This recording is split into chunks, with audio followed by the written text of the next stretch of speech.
Sir ರೋನಿ cinema ಇನ್ನೇನು release date ಕೂಡ fix ಆಗಿದೆ. ಸೊ ಎಷ್ಟು ಎಕ್ಸೈಟ್ ಆಗಿದೆ ಸರ್ ಸಿನಿಮಾಗೆ? ಆಬ್ವಿಯಸ್ಲಿ ಎಕ್ಸೈಟ್ ಆಗಿದ್ದೀನಿ. ಅಂದರೆ ಎಕ್ಸೈಟ್ಮೆಂಟ್ ಯಾಕೆ ಅಂದರೆ ಜನ ನೋಡಿದಾಗೆ ಹೇಗೆ ರಿಯಾಕ್ಟ್ ಮಾಡ್ತಾರೆ ಅಂತ ಯೋಚನೆ ಮಾಡಿದ್ರೆ ಸ್ವಲ್ಪ ಖುಷಿಯಾಗುತ್ತೆ. ಆ್ಯಂಡ್ ತುಂಬ ಗ್ಯಾಪ್ ಆಗಿದೆ ನನಗೂ ಆನ್ ಸ್ಕ್ರೀನ್. ಲಾಸ್ಟ್ ಟೆಲಿವಿಷನಲ್ಲಿ ಏನು ಬರ್ತಿದೆ ಅದಾದಮೇಲೆ. ಸೊ ಆಬ್ವಿಯಸ್ಲಿ ನನಗೂ ಅದು ಇದ್ದೇ ಇರುತ್ತಲ್ಲ. ಸೊ ರೋನಿ ಸಬ್ಜೆಕ್ಟ್ ಏನಕ್ಕೆ ಸೆಲೆಕ್ಟ್ ಮಾಡಿದೆ ಸರ್? ಏನು ನಿಮಗೆ ಇದು ನಾನು ಮಾಡಲೇಬೇಕು ಅಂತ ಪಾಯಿಂಟ್ ಏನು ಅನಿಸ್ತು ನಿಮಗೆ?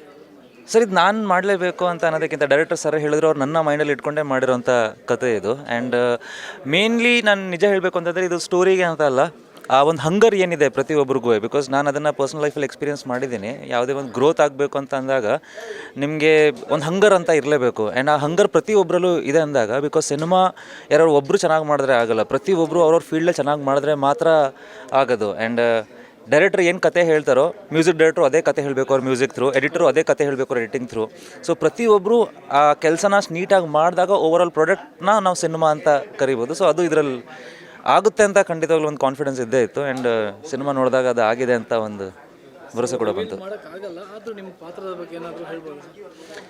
ಸರ್ ಸಿಂಪಲ್ಲಾಗಿ ಹೇಳಬೇಕು ಅಂತಂದರೆ, ಒಬ್ಬ ಡ್ರೀಮ್ಸ್ನ ಚೇಸ್ ಮಾಡುವಂಥ ಒಬ್ಬ ವ್ಯಕ್ತಿ ಯಾವುದೇ ರೀತಿಯಾಗಲಿ ಯಾವುದೇ ಪರಿಸ್ಥಿತಿ ಆಗಲಿ ಅವ್ನ ಡ್ರೀಮ್ಸ್ನಂತೂ ಮುಟ್ಲೇಬೇಕು ಅಂತ. ಆ್ಯಂಡ್ ಇವತ್ತಿನ ಒಂದು ಸಮಾಜದಲ್ಲಿ ಯಾವ ರೀತಿ ಚಾಲೆಂಜಸ್ ಇದೆ, ಒಬ್ಬ ಹೇಳ್ತಿಲ್ವಾ, ನನಗೆ ದೇಶನೂ ಬೇಡ, ಬರೀ ನಾನು ಕೆಲಸ ಮಾಡ್ಕೊಂಡಿದ್ರು ಸಾಕು ಅಂದ್ರಲ್ಲೂ ಎಲ್ಲ ಹೆಂಗೆ ಕಡ್ಡಿ ಆಡಿಸ್ತಾರೆ ಅನ್ನೋದು ಒಂದು ಸಾಕಾಗಿ ತೋರಿಸಿದ್ದೀವಿ.